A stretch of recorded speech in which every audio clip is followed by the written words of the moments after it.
বাতারের গুনি উস্তেতে জাল দিতে হয়, না হলে বলে অম্বল হয়। আসসালামু আলাইকুম রহমতুল্লাহ। টুক করে উস্তে রান্ধিছি দেখো কি দিয়ে, কাঁঠালের আঠি দিয়ে।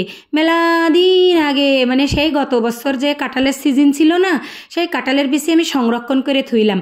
সেই কাঁঠালের বিচি দিয়ে আলু দিয়ে উস্তে চচ্চড়ি আরবো।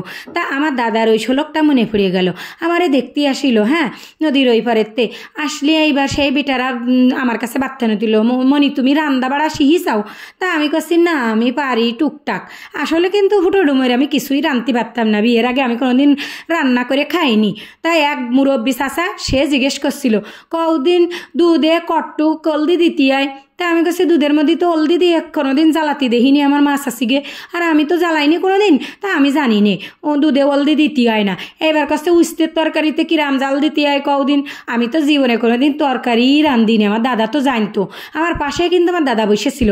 দাদা কলো কি তা কতি পারতেছিস নে তুই, বাতারের গুনি উস্তেই জাল দিতে হয়, বাতার জিরাম খাবে সেই রাম দিতে হবে। আরে বাতার নাই রাগি হলে উস্তেতে জাল কম দিতে হবে। আসলে কিন্তু কথাটা তা না, আমি তো জানি নে। আহানে আমার দাদা তো আমার ওই মানুষের মধ্যে বাঁচাইনের জন্য ওই কথা কলো যে যার বা তার জিরাম তেজি তার তরকারিতে সেইরাম জাল দিতে হয়। তা আমি আজকে কাঁচা মাছ দিয়ে উস্তে রাঁধতেছি, বুঝছাও। মাছটা একটু মশলাপাতি দিয়ে কষাই নিচ্ছি, নেওয়ার পরে তাই উস্তে চচ্চড়ি আরবো।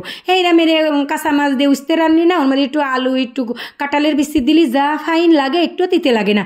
তা মাছটা ওই কষাই নিচ্ছি। তা যে কথা কতিলাম, ওই আমার দাদা কলো কি যে শোন, উপস্থিত বুদ্ধি সবসময় কাজে লাগাবি। তা উস্তেতে কিরাম জাল দিতে হয়, উস্তেতে কি বেশি জাল দিতে হয় নাই, উস্তেতে পেঁয়াজ দিতে হয় বেশি, তাহলে পেঁয়াজ আলু এসব দিতে হয়, তাহলে তিতে কম লাগে। আর উস্তে হলো গ্যাসের তরকারি, খালি খালি গ্যাস হয়। আর তিতে না, তা তিতে তরকারিতে একটু জাল কম দিতে হয়, অম্বল হয়। অম্বল হলেই কম্বল গাই দিয়ে বসে থাকতে হয় বলে। তা আমি তো অত কিছু বুঝি না, আমার তো গ্যাস পাত আগে কোনো দিন অত না। আহানে যত বয়স আসছে তত এইসব বাড়তেছে, প্রেশার বাড়তেছে, গ্যাসের সমস্যা হচ্ছে। আর কথায় কথায় সেই দাদার কথাটা মনে পড়তেছে, এই গ্যাসে চাপ দিয়েছে কয়দিন ধরে, তারপরে আবার রাঁধতে আসছে উস্তে। তাহলে কও এই উস্তে যদি রাঁধি আমি, তাহলে আমার আরও গ্যাস বাড়বে না? তা সেই দাদার কথাটা মনে পড়ে গেল। আমার দাদা কিন্তু 5-6 বছর হয়ে গেছে, মরে গেছে। তা বেহেস্তের বান্দা বেহেস্তে যাক, কিন্তু তার কথাটা কিন্তু আমার মনে আছে এখনও। এই উস্তে যেদিন রাঁধি আমার সেই দিনই আমার দাদার কথা মনে পড়ে যে বাতারের গুনি উস্তেই জাল দিতে হয়।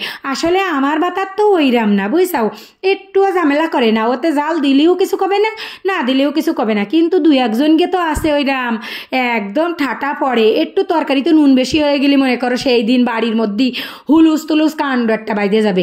সেই হুলুস তুলুস কাণ্ডর তো কোনো মা বাপ নেই, একদম মানে গন্ডগোল তো গন্ডগোল, বাড়ি হুড়ি লাগে যাবে।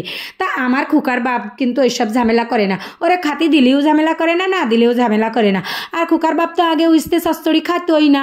এরা আগে আমি আইসে শহুর বাড়ি আইসে দেখেছি শুধুমাত্র উস্তে ভাজা খাতো, উস্তে দিয়ে আলু দিয়ে ভাজলি ওর ভালো লাগতো। একদিন আমি এরম কাঁঠালের বিচিতে রান্ধিলাম, তাই ওর ভালো লাগিল, জোর করে খাওয়াইলাম, কলাম কি খাইয়ে দেখো তুমি মরবা না, এর মধ্যে বিষ দিইনি। তাইতে বলে ওর টুসকিনি নিয়ে খাইয়ে দেখে মজা পাইলো।